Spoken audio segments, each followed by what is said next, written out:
Shalom, is Levi Shore. Welcome back to Sweet Good Torah. We got Rabbi Mordecai Darvish of the Gates of Mordecai. If you like what you're seeing, please like, share, subscribe, all the good stuff. We want to hear all your comments. We want to hear what you're thinking. So, in the news recently, there's been a lot of talk about the Ten Commandments. Louisiana just passed a new law where they want to get, we're going to read a news article, they want to get the law into the schools. So, we're going to take a look at what this new law is, what they're trying to do, the battle over religion in America. We're going to take a look at actually the First Amendment of the Constitution, the Bill of Rights. What does it actually say?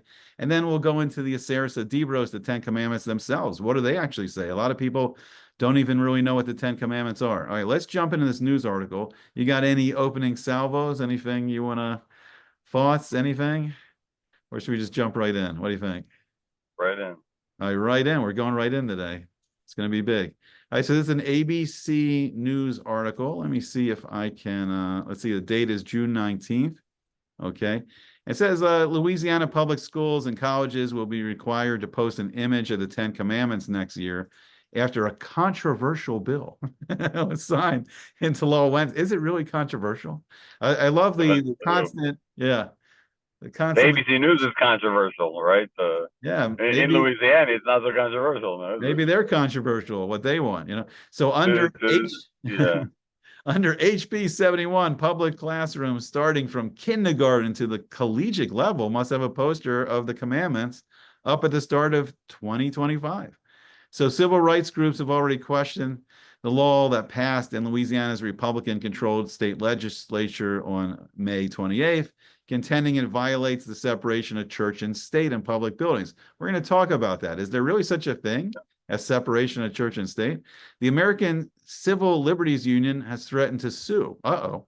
The bill was signed by Republican Governor Jeff Landry, along with a package of others he said were designed to expand faith in public schools. If you want to respect the rule of law, you got to start from the original lawgiver, which is Moses, Landry said at a news conference where he signed the bill. The bill's authors contend that the measure is not solely religious, but it has historical significance. No other state currently has such a mandate for display of the Ten Commandments. The Ten Commandments are described in the law's text as foundational documents of our state and national government. History records that James Madison, the fourth president of the United States of America, stated that we have staked the whole future of our new nation upon the capacity of each of ourselves to govern ourselves according to the moral principles of the Ten Commandments, the text of the law read. The displays, which will be paid for by private donations and not state dollars, will be displayed on a poster or framed document, the law says. The legislation's text also calls for it to be printed in large, easily readable font, and displays will also be paired with a 4-paragraph context statement describing how the Ten Commandments were a prominent part of the American public education for almost 3 centuries. The Louisiana ACLU, however, contended that the law's language is blatantly unconstitutional and said in a statement it plans to sue the state. The ACLU cited the 1980 U.S. Supreme Court decision, Stone versus Graham, which ruled that a similar law passed in Kentucky for its public school system violated the Establishment Clause of the U.S. Constitution. All right, so I think we A got a lot little of gist mumbo here. jumbo over there. All right, so what's going on? What do you think? No, I think it's like we talked a little bit off air, is that there's a war right now. War, who's going to get to the children first, and what messages they're going to inculcate in them. And it seems like the quote unquote secularists have taken evil agenda, evil meaning against God agenda, to inculcate in the kids, gender issues and morality issues that have long gone against, the long established norm of the past. And because, let's say, the right wing or, the religious people, and good, decent Americans have long held to these things to be very, very important, just let it be, because they're like, oh, we trust the government and we trust the school system to take care of our kids, and just not really thinking about it, just leaving it on the back burner. And they took it away. They instead of leaving it as something bland, they took it to their own type of religion, right? It wasn't something just bland. We're just going to teach the kids history, mathematics, English, right? Reading, writing, and science, and leave it at that. No, we're going to try to inculcate to them some kind of message, which is anti good, anti God. And now there's a little bit of a backlash, and like the people who are crying foul are, totally incorrect. They're totally, out of line, and they're trying to cite things and twist them, as you said before. Yeah. No, so my dad said when he went to school, so he went to public school here in Baltimore also. And he said like when he was in school, they would read like they would pick a verse or a couple verses out of the Torah or the Bible. And like he would always pick the prophet Yoel, because his name's Joel. So he would always read from Yeah, he'd, kids that were named after prophets, yeah. Zechariah, Isaiah. They were named after prophets, like giving them some kind of importance. Jacob, Yaakov, Isaac, Abraham. You don't see these names anymore. Yeah, so Shalom. yeah, It's like these yeah. crazy, like Blair. Nimrod. You know, Blair. No, Blair. Like oh, yeah, these only weird, only weird names all of a sudden.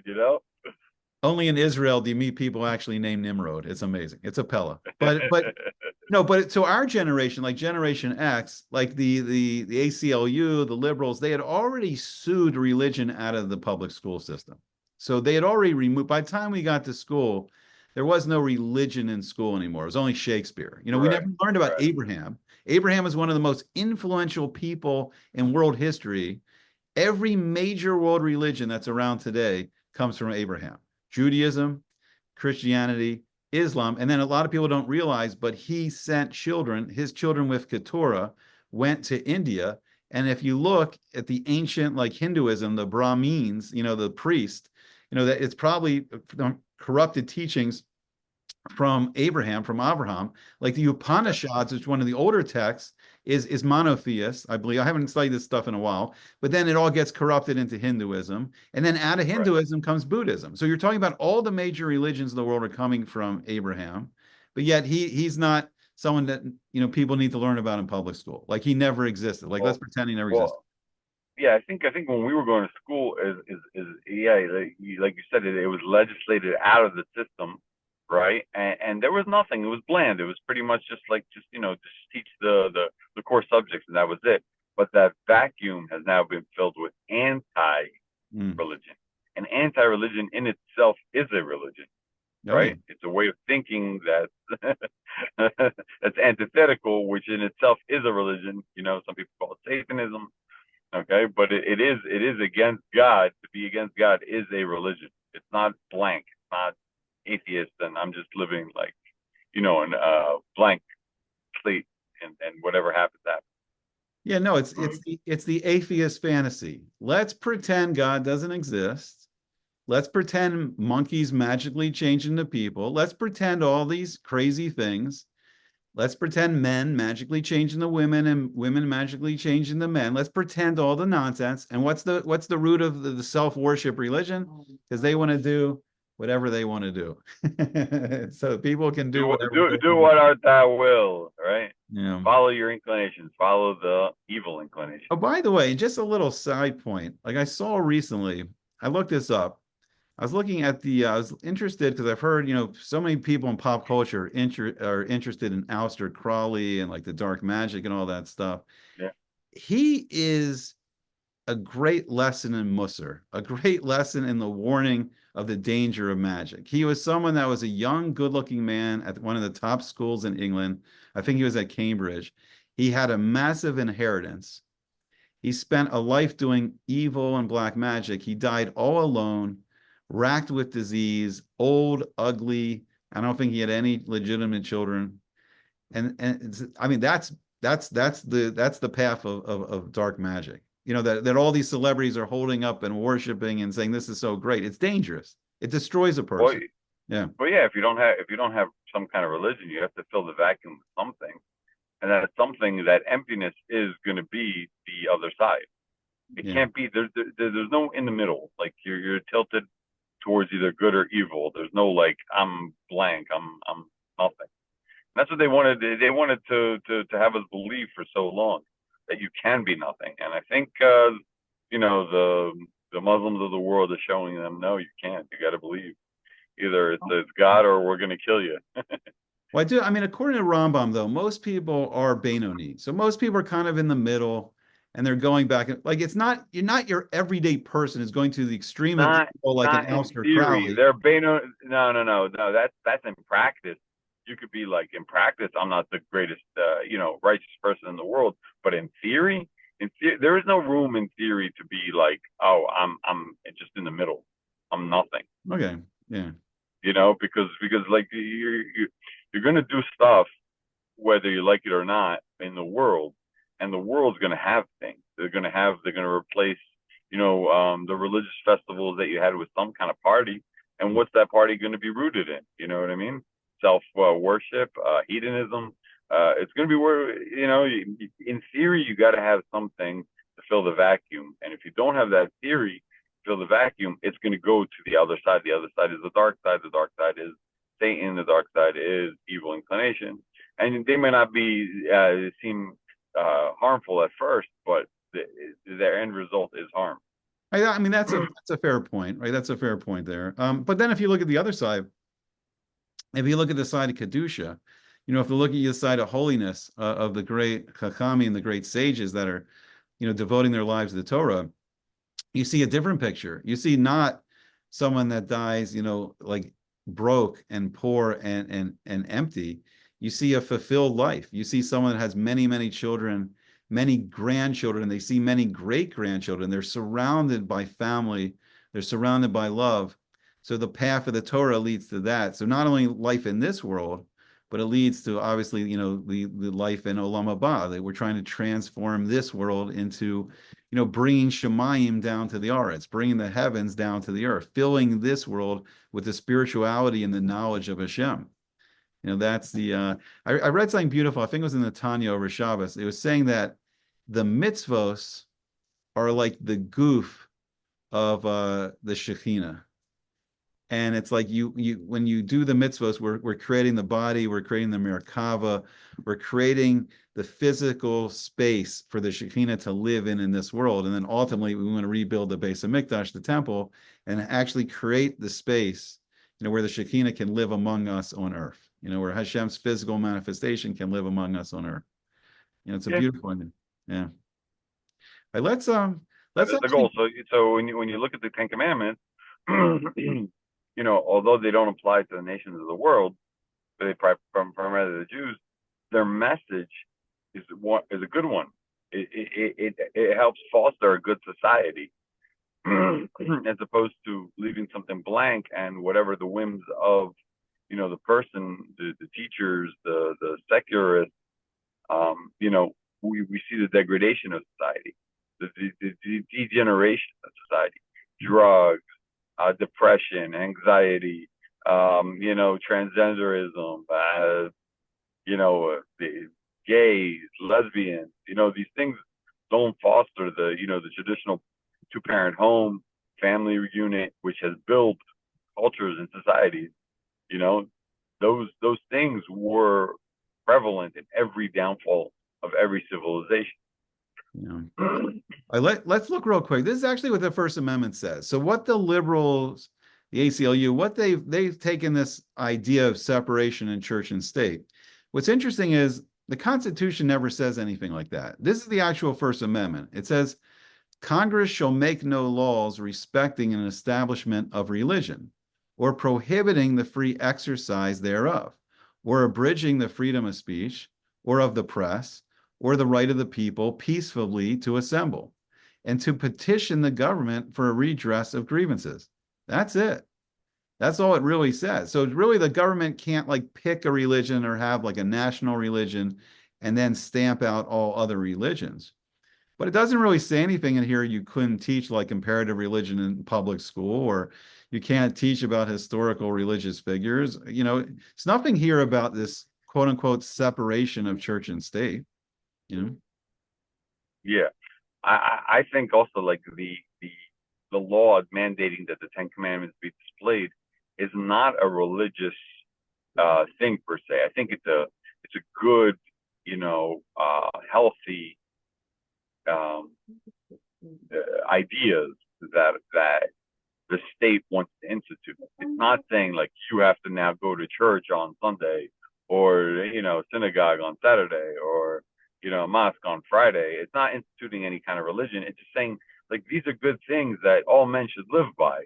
Let's go through the Ten Commandments and show what these things are, and you see that they're good fundamental ideas that they're tips for life, so to speak, quote unquote, if you take them out of their religious context. And so, what's the big deal here? Yeah.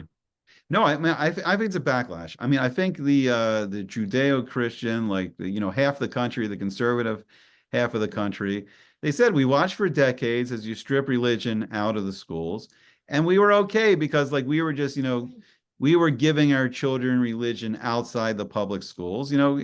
That's fine. Like there's freedom of religion, so everyone was taking their children to Jewish day schools, or Christians were taking their children to the Christian schools on Sunday, and the Muslims were taking their children to the mosque. And so okay, so fine, okay, so but now the liberals have pushed it so far, like you're saying, they're pushing this, what it says in Parsha Chazinu, the low L, the no God, the atheist religion. And you're pushing it so far that now you're jamming drag queens into the schools. So if you want to go that far, fine, we're going to come back and we're going to put religion back in the schools. You want to go crazy? Yeah.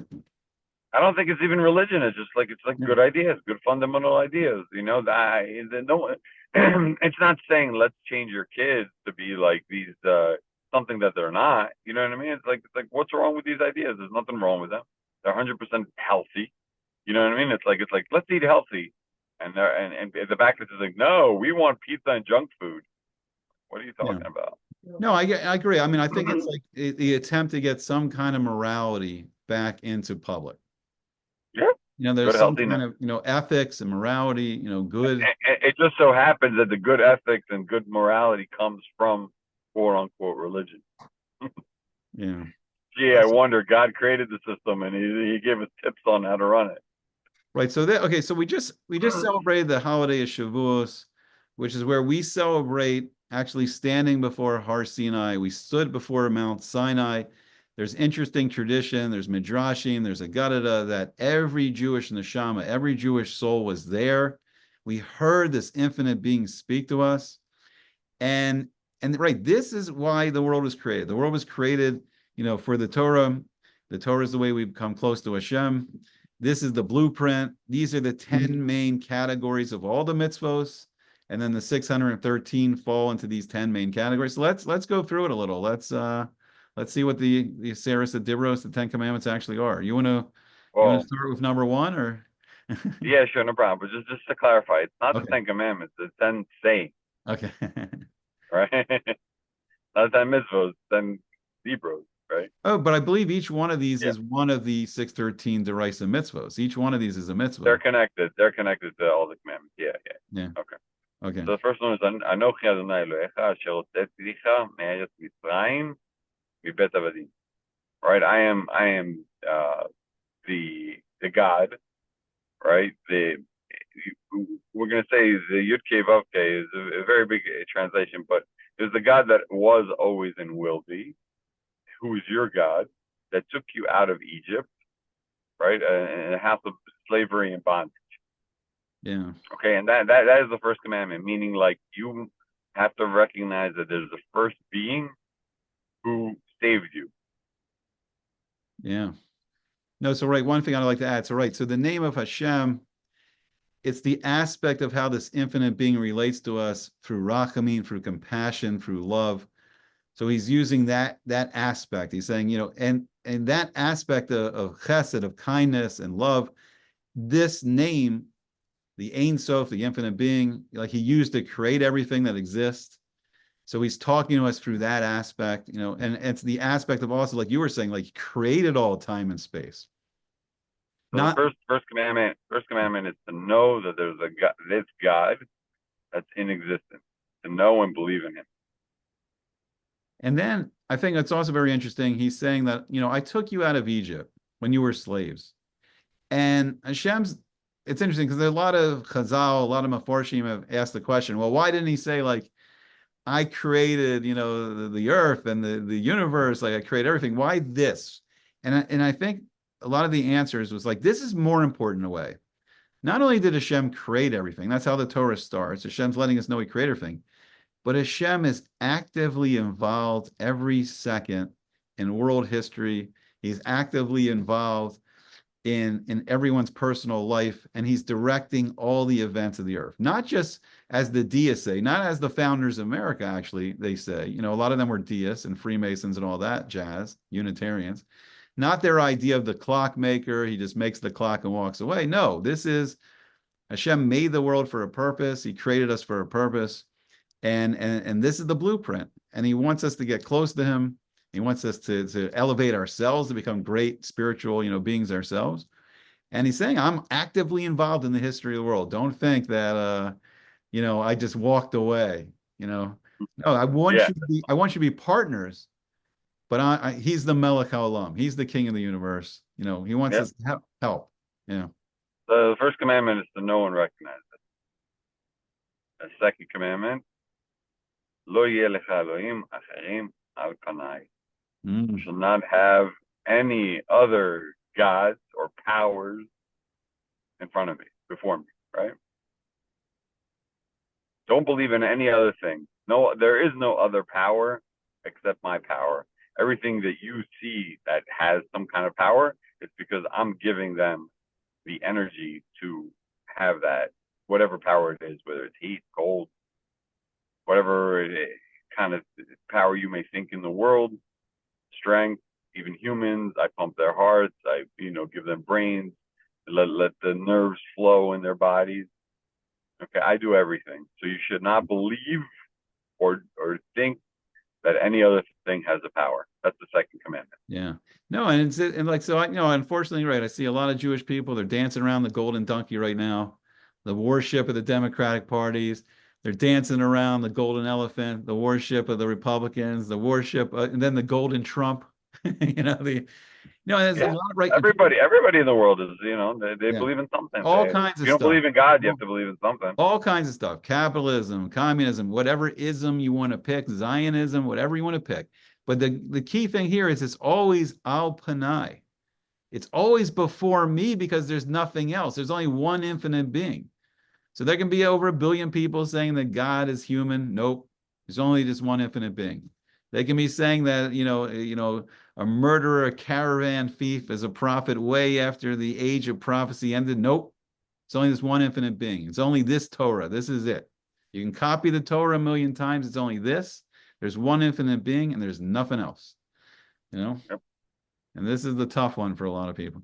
And I believe this also, like these two combine, I believe the Rambam says these two combine into one of the mitzvahs for the B'nai Noah, like that all of mankind should only recognize that Hashem is the one infinite being and there's no other power, and that's eventually Bezrat Hashem what Mashiach will lead the world to. But that's a mitzvah for all mankind.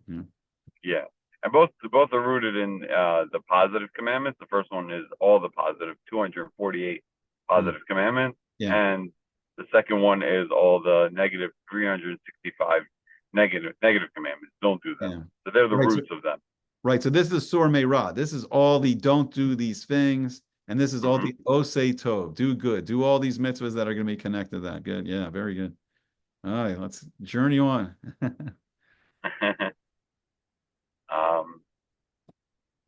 I think you should go down a little bit more because the third commandment, those are really offshoots of the second commandment. Okay, not a lot of people.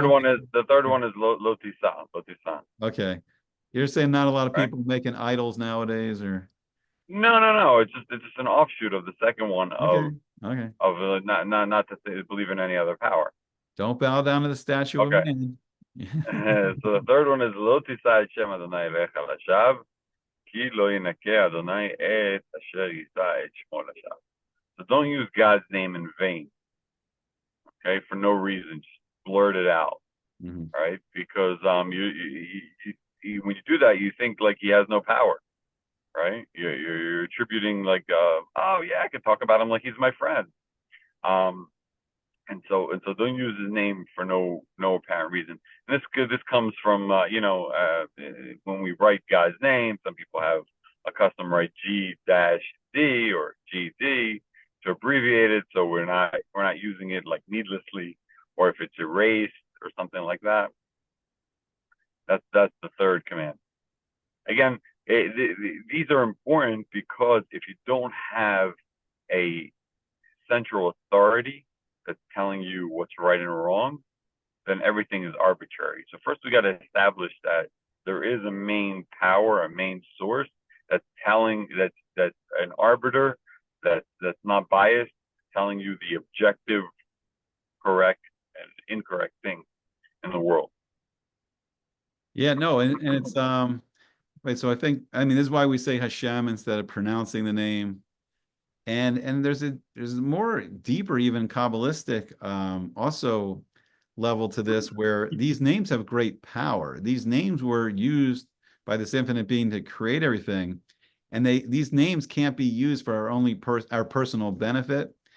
We only have permission to use them when we're doing tefillah, when we're praying to Hashem. We can only say them like when we're laning the Sefer Torah, when we're singing the Sefer Torah, on Shabbos and Shul or during the week.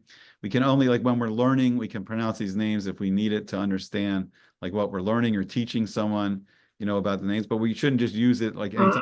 But the names have great power. A very holy person can sometimes speak these names and they can be used to save the Jewish people. Like Moses spoke one of the names of Hashem, and it killed the Egyptian who wanted to kill Dasan, I mean, so they're very powerful. These names are very powerful, for those who understand the secrets, and it's amazing. Yeah, sorry. No, it's I was just rushing to get the next one. The next one is the pertaining to Shabbos, the Sabbath, the seventh day. So it's a Shesh Yamin. Oh, sorry, Zachor Yom Shabbat Lekocho. Remember the seventh day to make it holy, right? And it says Shesh Yamin Ta'avod. You should work for 6 days. And you should do all your work, meaning your work should be done in 6 days, right? You should see it as if it's finished. There's nothing else.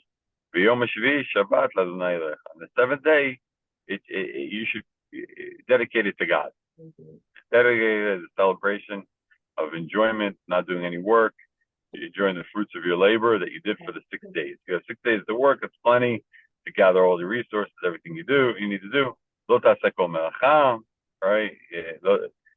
You shouldn't do any types of the 39 forbidden acts to do, because they're creative acts. So we're not being on Shabbat. We're just resting and we're not doing artistic or labor. Creative acts, right? We're not creating anything new on Shabbos. Only during the week are we creating new things.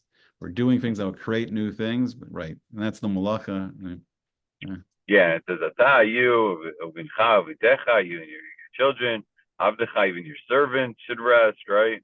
We take care of everybody. V'amatecha, your maidservants as well. Uvematecha, and even your animals. We're the first ones to come up with animal rights. So people say like, we might have cruelty to animals. No, we're the religion who taught people about animal rights and everything like that. Yeah, no, okay? The Torah says a person should never cause tsar bali chayim, should never cause any suffering to any animal needlessly, right. Or right. And people don't realize that the kosher shechting, when an animal is slaughtered, that's actually that's the kindest way. That's the least painful way for the animal. They come in with these crazy ideas now, shocking the animal and really torturing the animal, as opposed to the from Hashem who created the animal says, no, this is the least painless way. This is why we're doing it that way, Right, and then the next verse is basically saying that just like God created the world in 6 days, He worked for 6 and rested on the 7th. So to you should be godly as well. Emulate your Creator. Work for 6, it's enough to work, and give yourself rest. And 1 day of rest is good enough. Right. So Hashem created the world in 6 days, but we only have 10 minutes left here on Zoom. So let's run through them. So we'll just go through them. But Shabbos is very important. Okay. And Bezrat Hashem, like more and more Jews through great things like the Shabbos Project, but more Jewish people are getting to experience Shabbos and how holy it is and just how nice it is to take a break from the Yeah. crazy pace of the secular world we live in right now. Okay.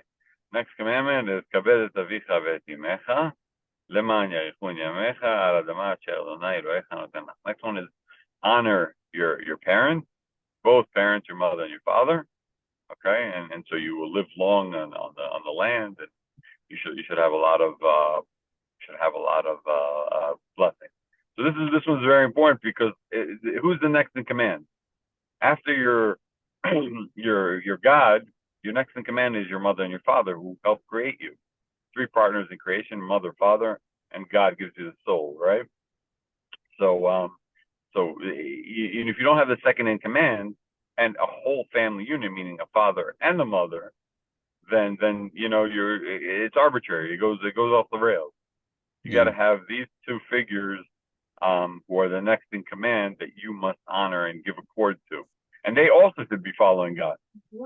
And what's interesting here too to note is like not only does it promise a long life in this world and the world to come, this mitzvah is saying specifically honor your mother and your father, and the Jewish people can merit the land of Israel. Like this is actually a big merit for land of Israel. We don't hear people talk about this a lot, but this is a great thing. Right. Like if we want Eretz Yisrael, this is the mitzvah. This is one of the big mitzvahs. Like honoring your parents is very important. Yep. Okay. Next commandment is and those were mainly between God and person. Now we're talking about between people. So the next commandment is lo tirtzach, don't murder. Okay, it's self-explanatory because if everybody went around murdering, civilizations would crumble, right? Good. Right. Lo So tinaf. during Yeah. war, like during war or in self-defense, like if it's a That's something justified different. war, a person has the ability during those times, especially always in self-defense, a person can always defend themselves, Okay. Okay. Lo tinaf.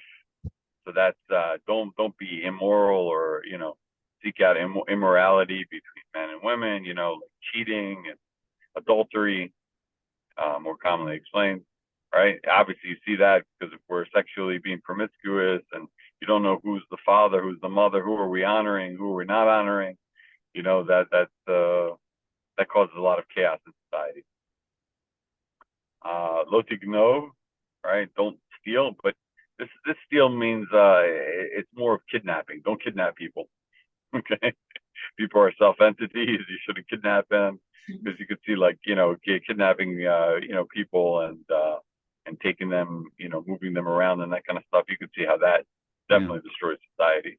No, and the Torah does, right. The Torah does go in other places to mention the mitzvah of actually don't steal property. This is stealing human life. And right, we see the evil of it, of what happened in Israel on October the 7th, the evil of kidnapping, people, and it's just and it angers Hashem. That's not what Hashem wants. And those people that did the kidnapping, they're not acting in the ways of Hashem. Oh, that's a great example. Are they really following their religion of Islam if they're kidnapping? Not that this is meant for Islamists, but you know what I mean. You're not being godly by kidnapping, right? The No, next but I one think is not. I think not stealing, in all aspects, is one of the Sheva mitzvahs b'nei Noach. I think that's a mitzvah that right, applies to right. all mankind. Like, Not to steal. don't Definitely. murder, don't murder, and don't steal. Set up your own court systems. I believe this applies. These are mitzvahs for all mankind. This is for everyone. Yeah, of course. If you're stealing property, then obviously you're going to destroy society. You see what's happening in San Francisco and L.A. and where you have a threshold. Oh, you can steal up to $1,000 and not be prosecuted. I mean, just insanity, right? Crazy. Total chaos, right? Next commandment is lo ta'aneh be'erecha et shaker, right? Don't bear false witness. Don't go into courts and start lying and say, yeah, I saw this guy did a murder, this guy did a thievery, or don't falsify your testimony. Because if you have court systems set up and you do falsify the testimony, then there's no system of justice. No system of justice, then we can't have an orderly society. Everything breaks down, right? Yeah. Next one is lo tachmod bet re'echa. Don't have an urge to covet Do not covet Maybe the house of desire, your maybe friend. desire, like don't desire. Desiring, yeah. Well, it's specific to your neighbor, like meaning to the another person. Don't covet somebody else's possession. You know, your neighbor's got $1 million, $2 million house. Enjoy your own house. Fix up your own house. You know, work Exactly. hard. You No know, jealousy. No no, jealousy. no. Take, see the greatness in your house, in your family. You know, or if you're living in an apartment, work your way up to house. Just you can get it for yourself. You don't need to desire what other people have. Right. Lo tachmod eshet recha. Also his wife, not just his possessions. You might want his wife, someone like him, right? Or her servants. So basically the prohibition of coveting. And then this rounds off our the Ten Commandments, and basically you see that the second half is talking about how to have a normal, orderly society, and you could see that if you teach the kids these things, then they grow up and with good values that'll help each other, as opposed to me all day long. The iPhone, it's all about me. It's all about what's in it for me, basically. Yeah. You respect other people, and that's what fosters a good society. Respecting other people, caring for them, helping them out. As opposed to just like what's in it for me lately, Johnny come lately, right? Yeah. No, it's like this is it. This is the blueprint. This is good. It's good for people to learn. It's good for people to follow. It's this upside down world where like someone wants to bring in perversity of a drag queen, have a horrible effect on a kid, as opposed to the holiness, the Ten Commandments, the Aseret Dibros, to have a good effect on children. It's like only in an upside Well, down world is that possible. yeah, but if you understand what's really going on, like the quote unquote communist takeover of America, what is it? It's push God out of the system and have men ruling over each other, and so we could control them. We control the herd, right? And get them fighting, divide and conquer them, and then so we can control them. And that's basically the mission. That's the agenda. The agenda that's creeping in. We think it was just a blank, value system. There's nothing. You could go either way. If it's not, they inculcated it with the anti, Yeah. the anti goodness. Yeah, no, it's true. I mean, it's true. So here's the battle. So as we move forward every day towards Mashiach, Yemotza Mashiach, the battle of the light side of the force, the good, versus the dark, versus the other side, and Bezrat Hashem will be victorious as we move along each day. We hope you all enjoyed it. Any last words or? No, just keep learning, keep on trucking, Keep learning learning, and doing. keep learning, just do it. Please, give us your comments. We want to hear from you. Like, share, subscribe, all that stuff. And we'll keep on moving along on Sweet and Good Torah and the Gates of Mordecai. All right, hope to see you again soon.